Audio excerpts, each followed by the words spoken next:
Right, we're off and running.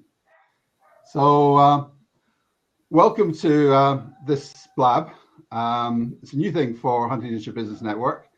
We're talking about two ex-chairmen, one current chairman, and a book. So that's our topic for this afternoon.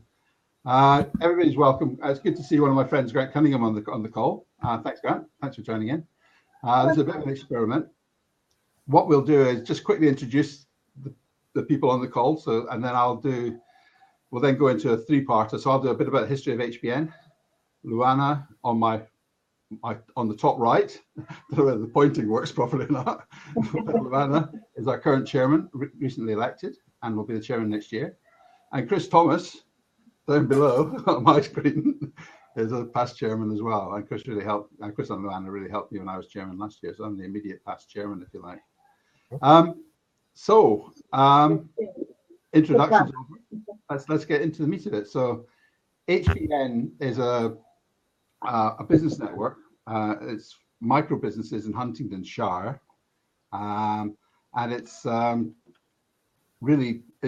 tends to be micro businesses. It tends to be startups, but it's been going now for I think we're going into our 25th year. The records are a bit sketchy, but we think it's the 25th year.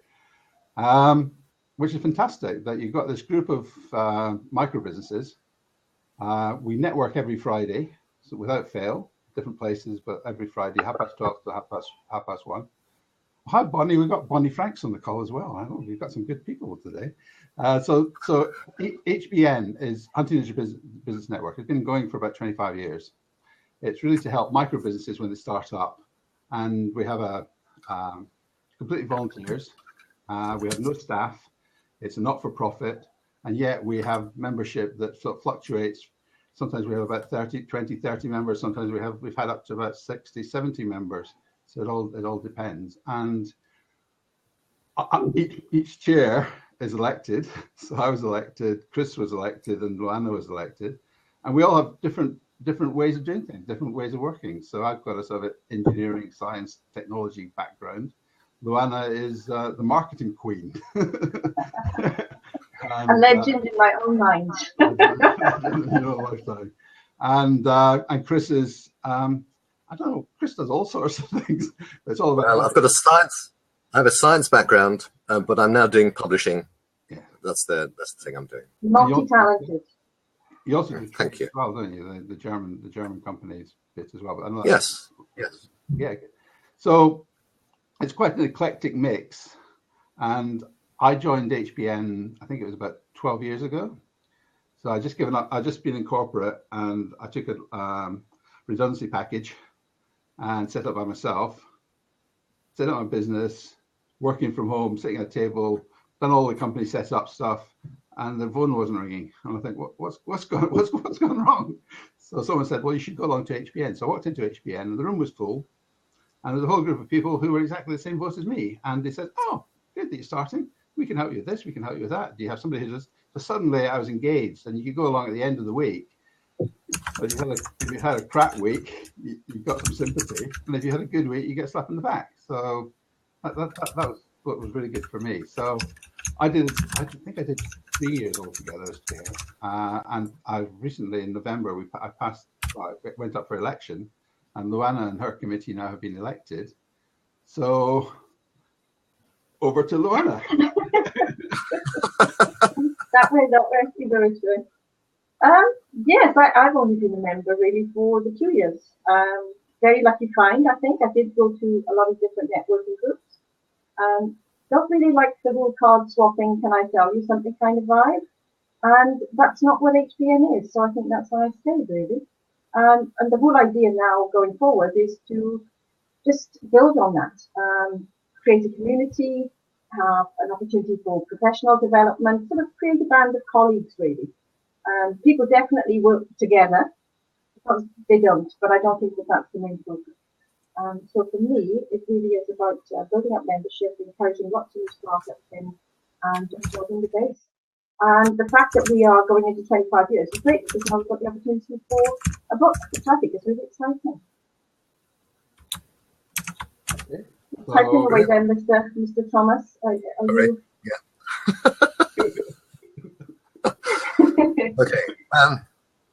Perhaps I should introduce myself in this Star Wars week in a slightly different way.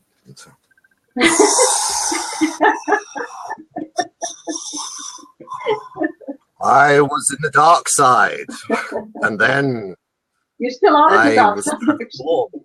I came over to the light. Like Richard, I set up my own business back in 2004, and you're normally locked behind your computer when you're working at home or working with your business. And one of the great things about the Huntingdonshire Business Network was coming along and meeting a group of peers you could just have conversations with, exchange experience with, and pick up knowledge and tips with. So it's been a really great bit more than 10 years for me with HBN. So it's been really great. But you see, Richard and I, we're sort of old and weary. We're gradually going towards the grave, and we needed a younger, more dynamic, bring excitement into the group. And we made the mistake of choosing Luana because she is. You couldn't find anyone, so you chose me. And what's it? Yeah. So that's me. Back to you, Richard. Okay. So do you want to tell us a bit about the? I don't know who wants to kick off on the book. Luana, your high-level thing first, and then we'll go down to Chris on the more detailed stuff. Well, for me, it was just, I thought it was a really cool thing to do. We had the talk where Chris, myself, and Danny had put the seminar on and discussed how important it is to get a book published, which is something I've thought about for a long time. And I think it was just a combination of things. And then we thought, in 25 years, that's a perfect opportunity. So it means that I think members will be able to get a taste of what it's like to put something together. I hope they'll be inspired to do something more. Because once they've seen what the process is like, then I think I certainly think it's worth taking that further. So this is really, again, an opportunity almost for a practice run within the security of your group. A lot of help and support. Chris published how many books? 30 books. Knows exactly what he's doing. Knows how to help people get their story across, because it's not an easy thing to do. So I think that providing this kind of an opportunity for members is great. And it's something that will continue now for as long as the book is in print. And the book will be in print as long as we choose to print it. So,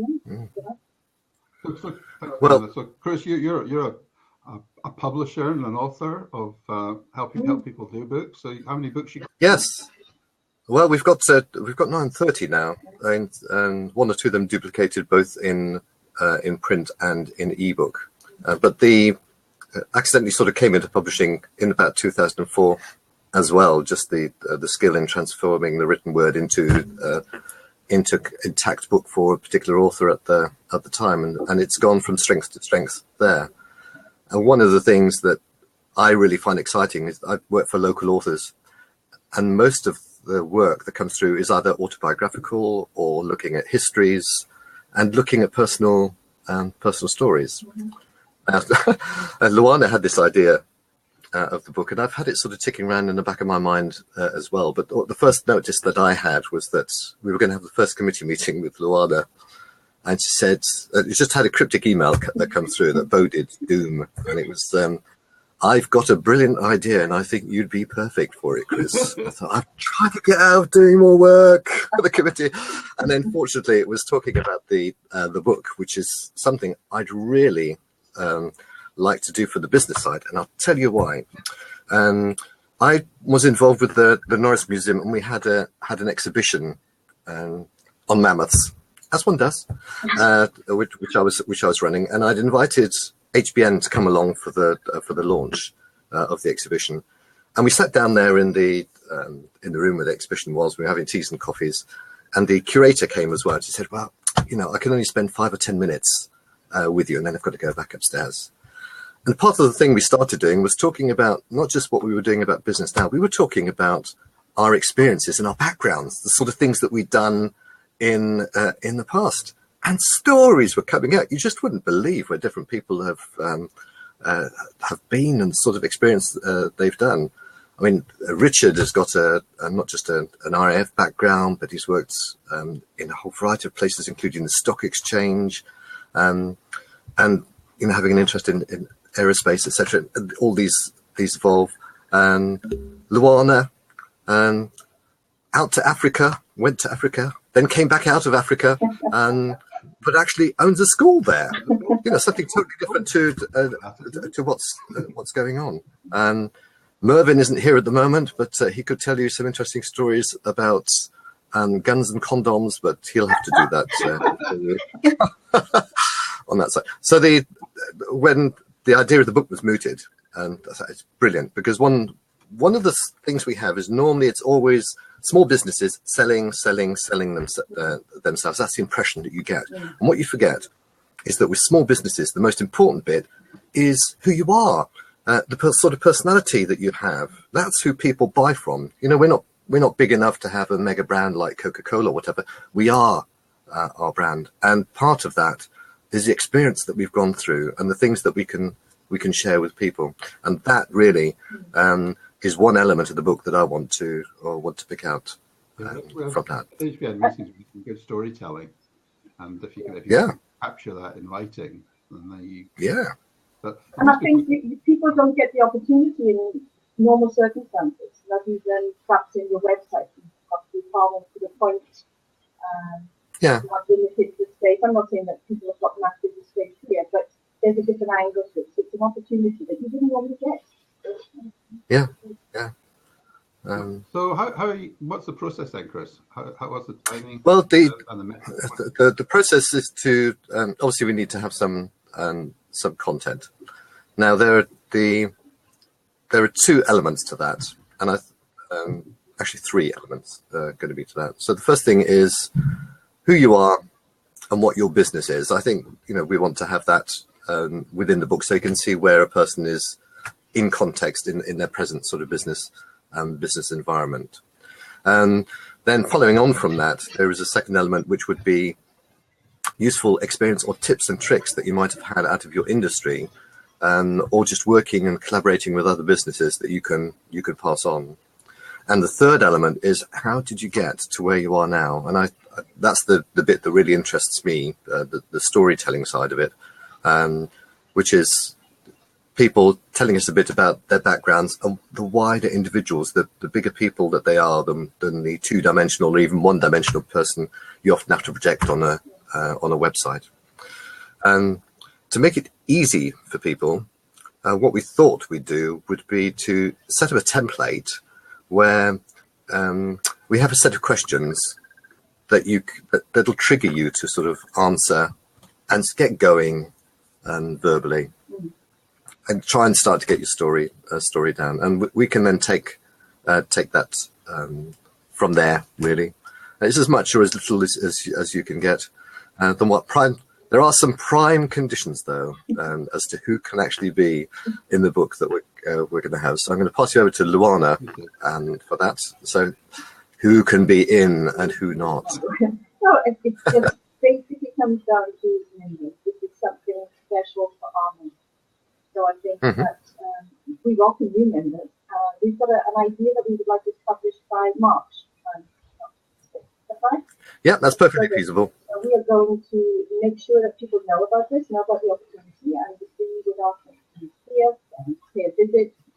We're not going to strong arm them into membership, but we've got a lot of good benefits. And hopefully this will be one of the things that will also attract them. So this is an opportunity for members. So if you're going to publish by March, Chris, when will you need the content? I think, realistically, looking at Christmas, we'll start sending out things in January and try and get some material back. If we can get it back by mid-March. Sorry, what was your closing date? Did you say again? By March, did you say? We were thinking the end of March, if it's possible. Yeah. No, if we have material back by early February, mid-February, then it fits in. And if we've got a template that people are working to, the most labor-intensive side is taking that text, doing the proofreading, because we'd want to make sure that everybody who's in there is represented to the best of their ability. So it doesn't matter if they make too many mistakes or whatever. We can address that, and then formatting it and getting it into a form that that can be a pride on anybody's anybody's shelf for both the appearance and for the content on that. So it is feasible. I'd say probably end of March would be a realistic period. Around clear the printing that takes time. I guess with your background, Chris, lots of pictures, and QR codes, and yes. Well, the other it's nice that you mentioned that, because nowadays with the way technology is, you don't just have to be limited to print. The nice thing is that you can include either reference to a link or even a QR code. So somebody could be reading the book and they'd come across a QR code and they'd pick out their smartphone, read that off, and it might take them directly to someone's site, or it might take them to supplementary information that they've got, or even a special offer that somebody may be able to offer over the publication period. I mean, it's really can link any which way. Yeah. Just that someone would like yes, to do, you can. So there's a tremendous opportunity there. It also means that the book will have, in a sense, a limited lifespan, because of course things well, normally, I think in science publication we always used to reckon 18 months. That was the life of a publication, and then it became less relevant. And I think with the book it would be the same. But the idea we would have is that there would then be an opportunity on an annual basis to then add to it, to amend any existing entries, etc. on that front. What would be nice there? So that there's a scope there fit for the people who are contributing, because in effect it's additional promotional material and advertising that exists for a substantial period of time, that they can use and as part of their own work as well. So I mean, just imagine, you're talking about to a client, and they're fairly confident with who you are and what you're doing, and then there's a parting gift, and you can say, well, if you want to find out a bit more, then here's the sort of environment I work in, and here's a complimentary copy of the copy of the book. Internet signal is poor. You just sort of scope that your portrait picture, but we can still get the sound, still got the audio. Oh, okay. I can actually see Chris. It did Are you expressing for a short minute, but it came back quite quickly. So yeah. Back as far as I am I back again now? You're not back. No, not from my. And Richard, point of are you? So okay. Still a little. But I think for the recording, then hopefully it will get what's on the one screen. Yeah, because I noticed that there was a flash on your side, Richard. Yeah, so back in. It's probably Richard is on one of these hyper fast internet connections, and I suspect that what's happened was that I just wasn't communicating fast enough, or getting the information across, and he's just having to catch up now, going back in time. To carry on. Got to increase your bond rate. Pardon? The other thing that just came to mind was, as you say, if you have a video in the book, to actually say to someone, I've been featured in, or put on the website as featured in such a book. It's got far more street cred than saying I took out an advert, which is what most people have the option of doing. I mean, it's world apart. As an author, on your LinkedIn profile, there's books that you've. Definitely. Yeah. I mean, you've done that with a number of articles in the Post, haven't you, Richard, with some of the things that you've done. On your profile a little bit. Yeah. And of course, if you're one of the more good-looking parts of humanity, as we three are, you could even link to a video. So you can have that medium going out, or if you're very good at the voiceovers and really come across as sexy and whatever on the phone, you could do a podcast, and we could link you to that. Possibilities are endless. No, Richard, you can't take a clip. It just occurred to me as well, we could possibly have members interview each other to help get the story out. I think so. Yeah. It's interesting because I've been volunteering at the Centre for Computing History, and they're trying to get an oral history of computing within Cambridge, because it's been one of the big centres. And they needed a more mature gentleman who remembered the times when it was still punch cards in computers and green screens scrolling through it, chatting to these people. So I'm there as the listening face. But if we often have people coming in pairs, and they just bounce off each other. That is actually a great way to do it. It's simple as using a blab. It doesn't need to be any more complicated than that. So we could do things like that. Yeah. It could. Yeah, you can see how things are coming off on here. And I think, sorry, that's the other thing, that every single bit of it, even us doing this and putting it on, is a learning experience. So every member that gets involved will have a new skill, get over an obstacle, because it's not the easiest thing for everyone to do. But they'll be doing it with support. But it's a good exercise anyway, because we're reliant now in terms of social media, etc., to represent ourselves in word and picture, and it's actually quite a safe way to get into it, to see what sort of material you can generate.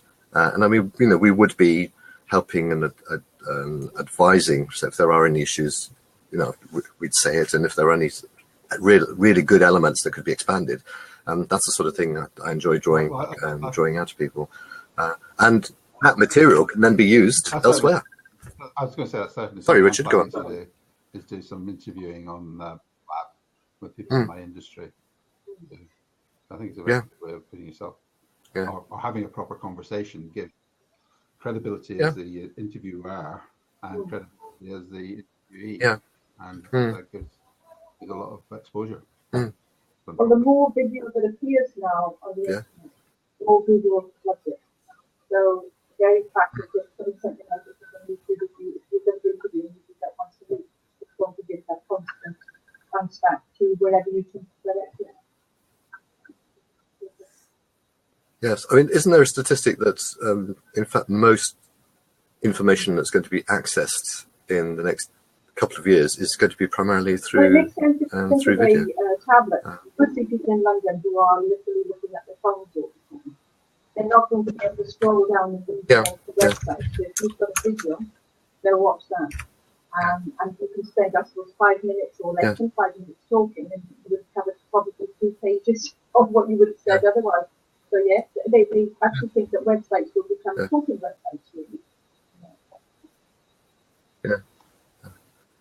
But I mean, a sort of example of the things that we could do. I see we've got other people coming on. So hi, Tyra. It's good to see you. It is some of these unusual stories. Now, I mentioned before that Richard was involved with the Royal Air Force. And just tell us a bit about what you were doing at the time. You were active during the Falklands War, weren't you? Yeah. No, tell us a bit about that, Richard. A galaxy far, far away. You see how topical we are.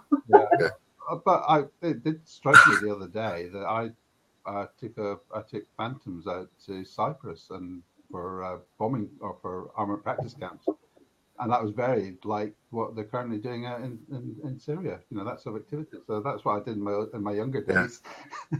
but that is a big thing about HBN. Everybody has got a very strong backstory. That your previous history is very relevant to what you're currently doing. You've got to somehow apply that. So it's not just somebody doing a small micro business. They could have been doing a really big, a really serious job throughout their career. And people change, but the background, just because they do something different, doesn't mean that they're any less or any more than before. A person is the whole component of the whole history, their whole life history. Is present in that person. It's just different. That's it. It's different. And I think all of the skills that come from the previous experience transfer forward. And the whole new set of skills that you have to learn when you're running your own business. I mean, that's the best one, because I used to be in plant biotech. So I used to be a genetic engineer working for a biotech company, and so you're in a very locked-in science environment. And coming out to running your own business and then meeting people who weren't in the science environment was quite quite refreshing. But it was as if you had blinkers that you had to sort of lose to look at a bigger perspective. Yeah, so it's fascinating, and also having to be able to communicate with a wide range of people who might not understand exactly what you do or what you're involved in or how you can do things, and then trying to get that message across.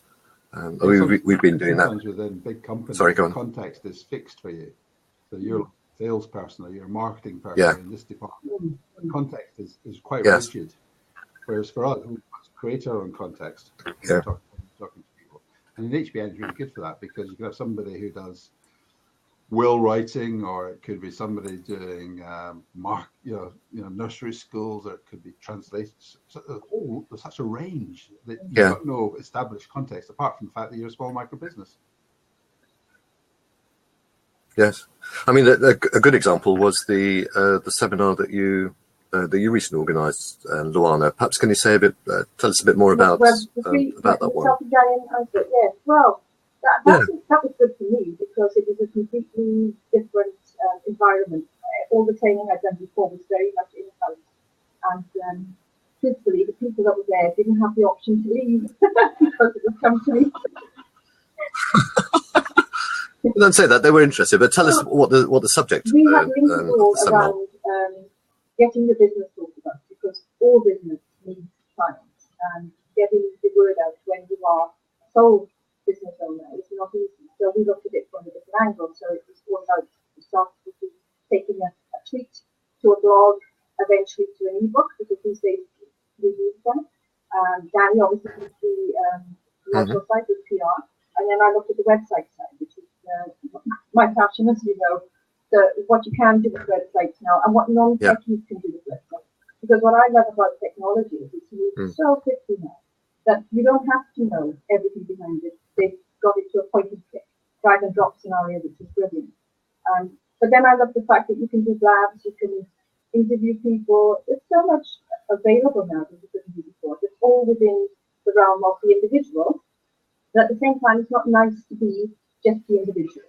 It's nice to have the team. It's nice to be part of the group. And I think that's yeah.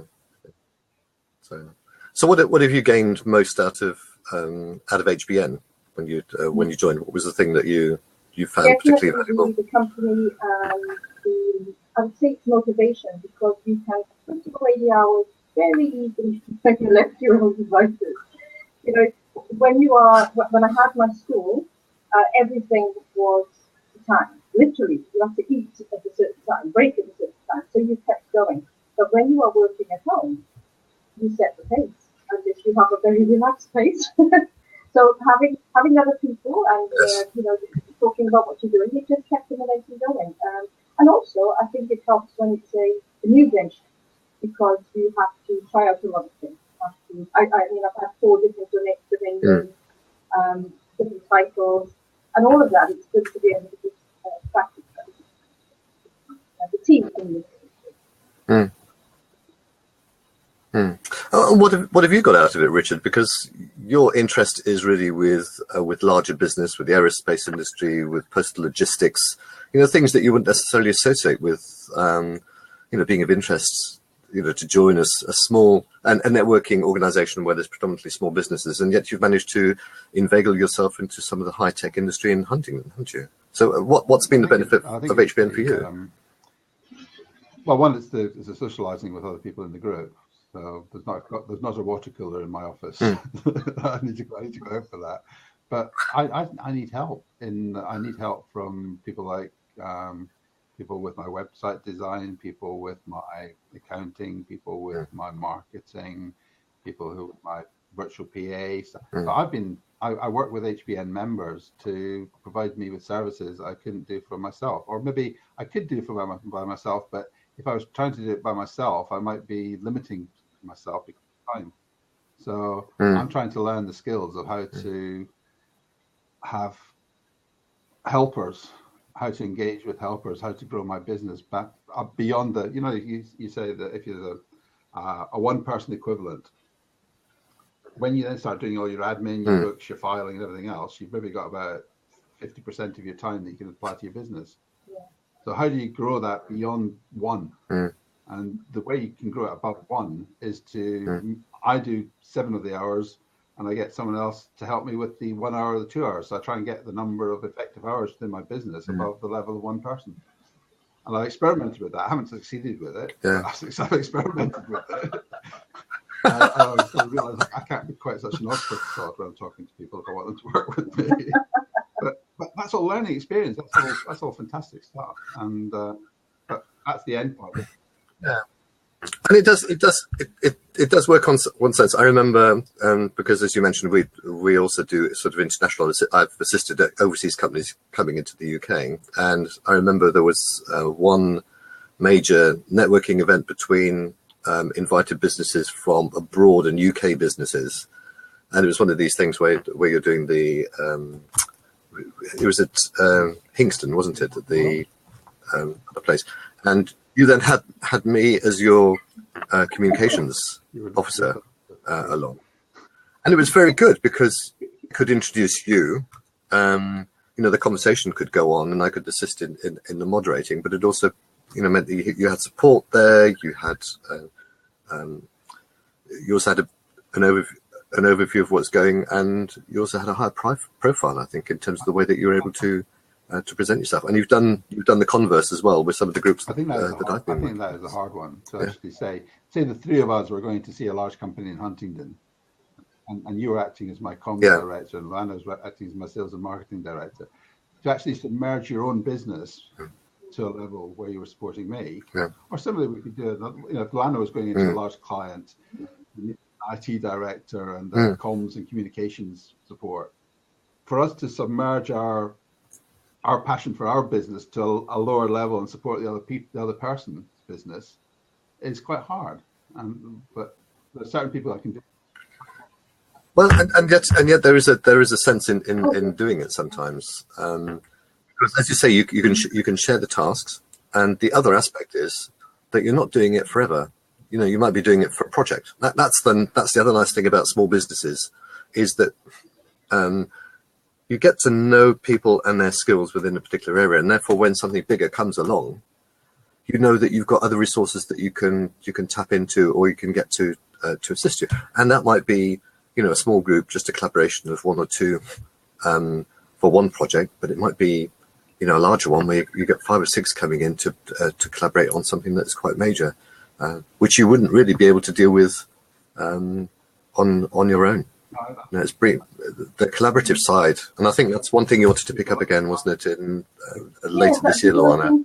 It enables you to look larger than you are, in effect, because you have got that backup, and that you would then give the impression that it isn't just you by yourself doing everything.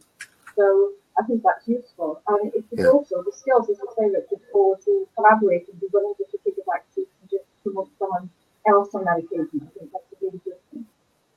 That was why I enjoyed the seminar so much, because it was a lot more fun to organise when there were other people involved. You're not having to do everything, you're not having to come up with everything, and just the execution of it is a lot more fun.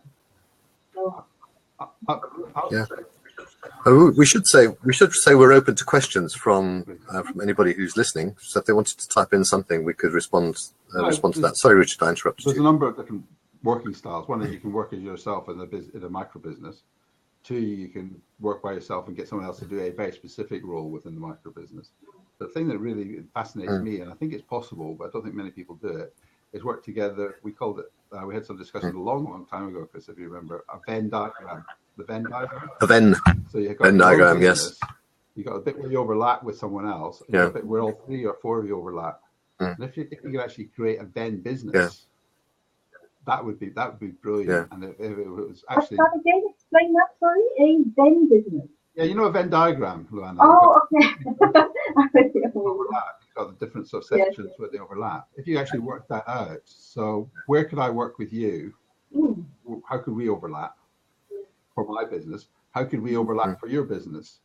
How could Chris overlap with me? How could I overlap? So it's almost like the screen, actually. If you imagine that instead of squares, circles, where do we overlap? How can we help each other, formally or informally? You see, I always used to do that, and then that is something that I think got some of the best results for us as a school, because it was always with outside services. There was a point where we knew that we couldn't do anymore, and we needed other people in, but they could not do it without us either. So for me, I think working with probably at least 3, but maybe 4 people is quite normal. Putting everyone together, and that's a lot of fun.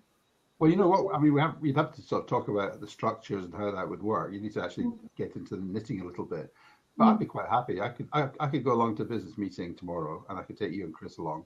And you know what I do. We speak every Friday, every week. You know my foibles, my traits, and you could support me. Dead easy. It would work. But we never do that. Unfortunately, we should really try and do that a bit more. Try and support other businesses in a more direct fashion. Maybe even in front of a customer. You've got to really trust someone if you're going to do it in front of a potential customer. Yes. Yeah. I think as long as you've got the you need some ground rules sorted out beforehand, so that you've got an idea who's going, and who's the one who's taking the lead, and in terms of that event. But it does work. I mean, we did it when you were going to China, Richard. Remember, we got the your Chinese brochure sorted out, leaflet and things that were going on that front. So there were things that happened there. Sorry, and I've had it with Chinese. Well, no, that was actually Richard had the text translated by a Chinese native speaker as part of a translation agency. But what we'd done was we talked about the layout of his brochure, and we'd had an English text, and the idea then was that we'd have English on one side and Chinese on the other. It was then a matter of organising the text as well, so that when it was translated, we would know the block elements that would fit in, so the design could still be kept. I'll bring that one to HBN one day. And what I did at the back, there was a trifold folder, and the third fold had Milton Contact and Mike Stokes Exponential and myself. So there's 3 members. Oh, yes. So that wasn't just sort of hiding other companies within my company. It was actually saying, these are the HBN companies that I'm working with, that I work with. Yeah. So make it a big. I don't think it doesn't have to be a hidden thing, and you don't have to misrepresent and say we are a company, but we are together on this project. And as long as it's somebody who takes the lead, as long as it's somebody who's got a bank account. Hi, Whitney. Pay.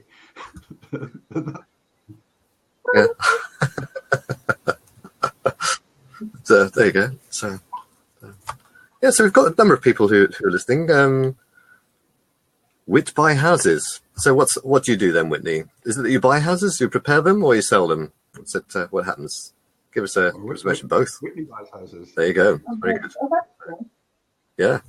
Which part of the country do you know? Oh, right. Real estate auctioneer. Which part of the country? Yes. Which part of the globe are you from? Apologies. TN. Oh, USA. Thank you very much for qualifying that. Would you like, Whitney? Would you like to go into the call? Yeah. Do you want to come in? I'll open up the. Go on in. There we go. Hi, Whitney. Hello. Hi there. How are you? Everybody. Nice to meet you. Hello. That's a part of the world where there's still sunshine as well, which is quite good. It is a wonderful day here in Georgia, and I understand that it's pretty nice in Tennessee too. I got married in October, and I'm living in Georgia most of the time now. I'm meant to be living in Tennessee, but I'm in Georgia, so I guess I got to get used to that. We have a lady from that next door who walks with us on a Sunday, so your accent is quite familiar. Thank you. Works here at the base. you have also the same bubbly personality. It's obviously a good place to come from. It must be a Southern thing then. I think so. Good. So are you running your own business then, Whitney, or are you part of a larger group? How's it work? I think I have 5 companies that I'm in charge of. Oh, wow. Oh, right. Okay. Mm-hmm. That sounds good. So I stay pretty busy. I am a real estate auctioneer, and it's online auctions. So if you want to sell a property in Tennessee or Georgia, we'll put it online so that people across the world, if you're looking to buy something in Tennessee or Georgia, you can buy it online. And we take videos, we take a lot of pictures, You can send somebody by to check and make sure that we took pictures of what you think we took pictures of, or check on Google Earth or whatever you want to do. So that's what I do. Well, that's actually quite interesting because it fits in with the discussion we were having before about bringing in different skill sets. And so, for example, if you're talking about getting videos and images taken, is that something that you do yourself, or do you get people in to do that? And what's the relationship that you have with the people who do that? My partner in Georgia and Tennessee, he's a professional photographer. Excellent. Mm-hmm. So he takes most of the pictures. I'm really good with people, so I go out and talk to the rednecks and get them to sign the contract. Yeah. And then he goes back and takes pictures of the property and makes sure I did everything correctly. And we have another team that we work with that does the SEO. And I'm really good at social media marketing, so I kind of do that also where I get you hooked. Yeah. And then I work with the buyers a lot to, calm their nerves and say, yes, this is a real property. It is a real house. It is a real warehouse. That and the other, whatever it is. And our website there is acre.bid. Can I put that over there in case you want to look at some? Yeah, go on. Yeah, that's fine. Yeah, doesn't matter. So, yeah. Now, when you say you work with these people, are they all independent people? So they're not employed guys. You just use them as you need them? Right. You contract them in with the two? I'm sorry? Do you contract them in, or are they employed by you? What's the relationship that you have? Contracted. I own my own real estate company and my own auctioneering company, and I partner up on each project with whoever is more local to the area. Yeah, that's exactly what we were talking about, wasn't it, earlier? Yeah. So that fits in very nice. And would you say that that's quite a typical sort of business model that you would find in the States? Then, in terms of absolutely, because it makes more sense that way. You don't have to pay the taxes on them. You don't have to keep up with their health care and this and that and the other. They can do all that on their own. All you do is send them, what is it, like a 1099 at the end of the year, and say, we sold $1 million. Let's split the taxes on it, whatever. You can send me one of those. I know, right? Right? Yeah, it's good. And would you also refer these people then, if you come across someone who needs a certain service, these are people now that you feel comfortable with, so you would pass on business to them and that kind of thing. And they also would return the favor to you.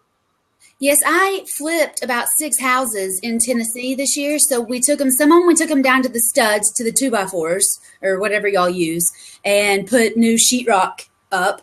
Others, we just put new carpet in. We painted. We did a very cosmetic lipstick on a pig kind of flip. Yeah, lipstick on the pig. Lovely phrase.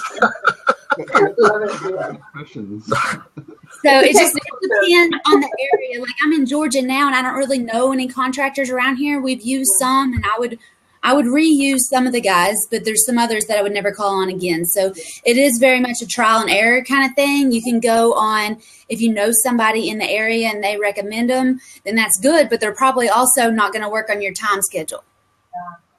But I think that's the point. If they don't work well, if you don't gel, you're not committed. So you can say, well, thank you for that one, but that's it. And that's I'm very good it is usually contractors, okay? And if they, on our first call, they ask, is your husband there, or will your husband be with you? That's somebody I can't work with. You might want to go. This is my company. This is my gig. He's busy. You don't need him. So yeah, that's a very good way to interview people, is to see what kind of questions they ask right up front. Yeah, that's quite a hot topic at the moment in the UK, both with some of the comments that Donald Trump made, and also I think on the local radio here, there's been a debate about women in business, and it was the interviewer made a stupid comment about thank you for coming out of the kitchen, and he thought, just missed the point. Missed the point. Things like that, I think it shows more. It shows his mentality. So you have to feel sorry for him. Yeah. Another obviously. Yeah.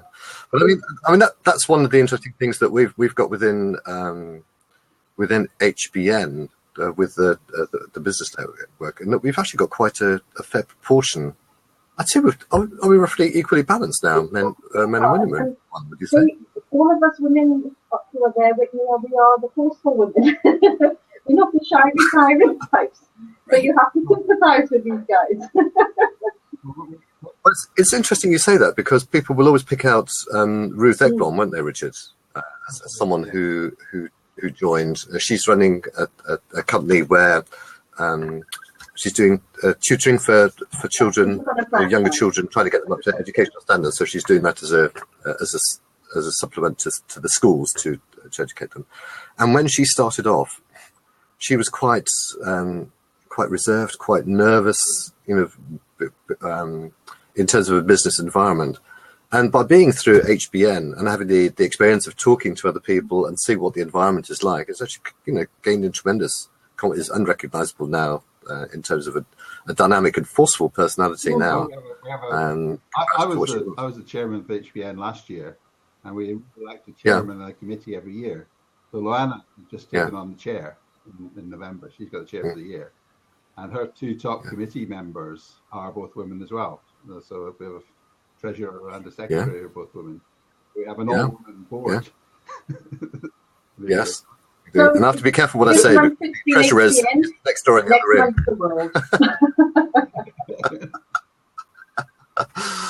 Oh, yeah. So do you have any business networks that you're involved in then? We have real estate investors associations. Mm-hmm. I guess that's the most networking I'm doing right now. I also have some apartments, and I'm thinking about joining a apartment networking group. So I guess it's not really. I mean, it is business networking, but it's specifically towards real estate. Yeah, towards your particular area. So in terms of finding your clients, you mentioned social media, for example, is one of the things that you're quite active on. So how are you using social media, apart from Blab, obviously, to talk to us? How are you using social media? Well, specifically on Facebook, especially when I'm getting feedback. Sorry, I'm just losing. Okay? Do y'all have it? Yeah, I've just had a bit of. It's a bit of an echo. Carry on. Try again. So you said Facebook. Okay. So on Facebook, if I put a picture of a house up that I'm flipping, then I don't even ask for leads. People just send me leads on new houses, on houses in their neighborhood that they would like to have flipped, or other places that they see. Yeah. Can I just interrupt you there? Flipping. What is flipping a house? I mean, to me, it sounds like a tornado coming through and typically we don't. But it can't be that. It must be something positive. Usually, yes. It's taking an ugly house and fixing it to resell to somebody who want to fix it. Yes. Yeah. Actually, there's from the A14 network. There's Victoria does that, doesn't she? Yes, there's actually a network similar to what you were talking about, property network, and they teach people how to raise finance, avoid banks, joint venture, flip. Yeah. That's what we have an English version. That's what I do. And here we've got 2 or 3 TV stations just dedicated to flipping houses in one way or another. We've got tons of shows about flipping houses. We had some guys locally who were doing using real estate people who were using Periscope to go around and do the house sales. And that was a guy in St. Edith's who featured in the national press. So he was going around doing his Periscopes of people's houses to sort of show them off and sell them on a Periscope, which was quite interesting. That's cool. A lot of technology can be used. Yeah. That's interesting because we had a shift away, didn't we, from Periscope to Blab because we thought Blab was a better medium. What's your I just found Blab this week from another real estate investor, and I loved it. I prefer people. I've often said that I talk to myself all the time, but I don't normally record that in the privacy of my own home. But actually doing that with a camera, it was awkward. But when you're on Blab, you're looking at people, so it's easier to have a normal conversation. I think it's really cool because I work from the house a lot, and I don't have that kind of camaraderie of walking down the hall and talking to the people on my floor or in the office or anything. So I just hop on and talk to real estate people, and I get that creative stuff going back again. That's right. It doesn't make me feel so alone. No, that is an important part of it, really. And we were talking about that earlier as well. about how a number of us actually join more for the social element, and the business is really a secondary element to it. That's why I'm So here. when you said you have 5 companies, are they all connected with real estate? Are they supporting real estate? Yes, they are. I have Whitney Buys Houses, which is a real estate company. I have Nicely Done Auctions, which is my auction company. And then we have, my brother and I have an investment company. My husband and I have an investment company. And then we have a separate company for apartments versus houses. Mm-hmm. So It's actually property doing well in America, because from our side, we don't always hear that. It's picked up tremendously. It's back on track. well, I do weird real estate, more creative stuff like you were talking about, owner financing and staying away from the banks and stuff like that. And that market is wide open, and it's always wide open. Even in a bad market, it's even better because people are more willing to give you whatever you want. I'm going to keep your details. Yeah. But how did you? But how did you get into this, Whitney? How did you?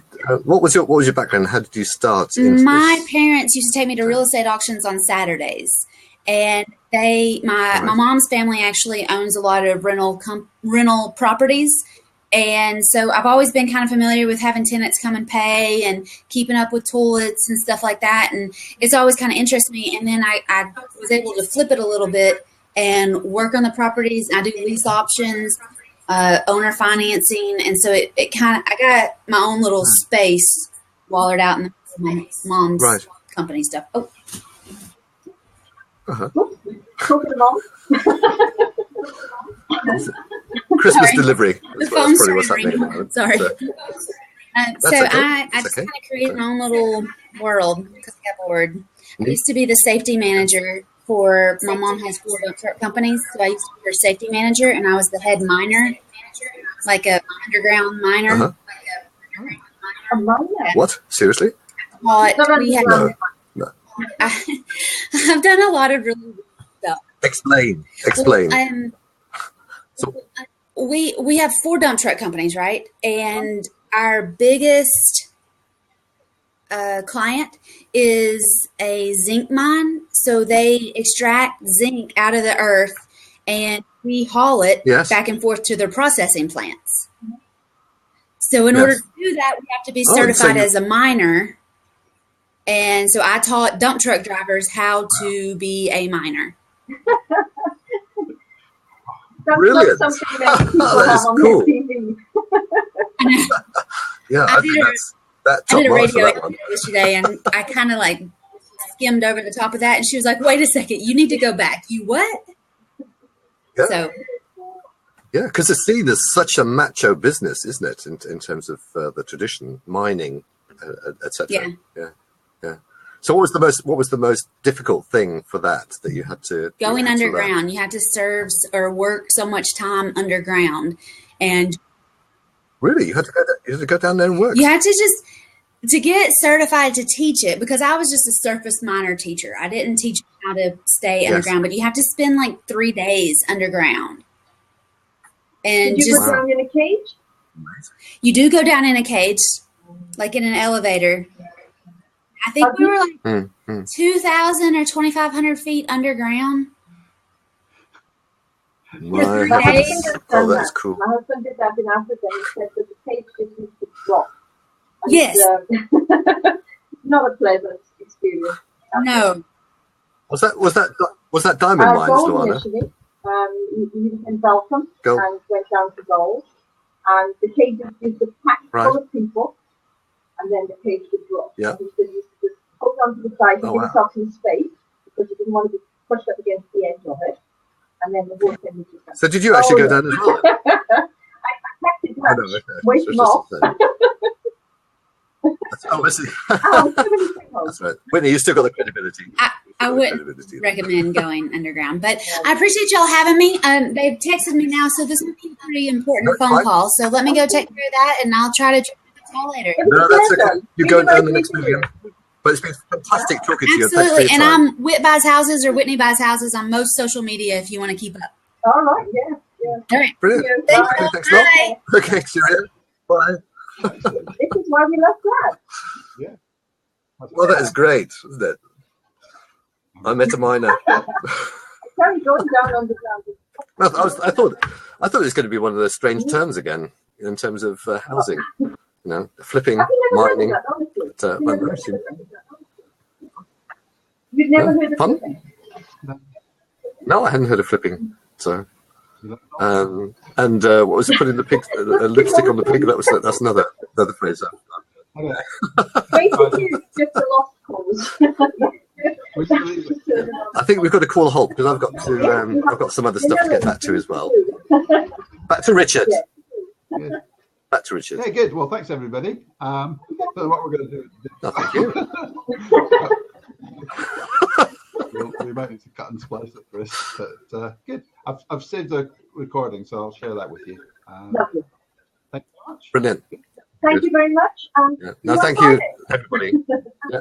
Bye, y'all. Yeah, and if I don't, have a good Christmas. Oh, yes, please travel. All right, then. Bye. Bye. Bye.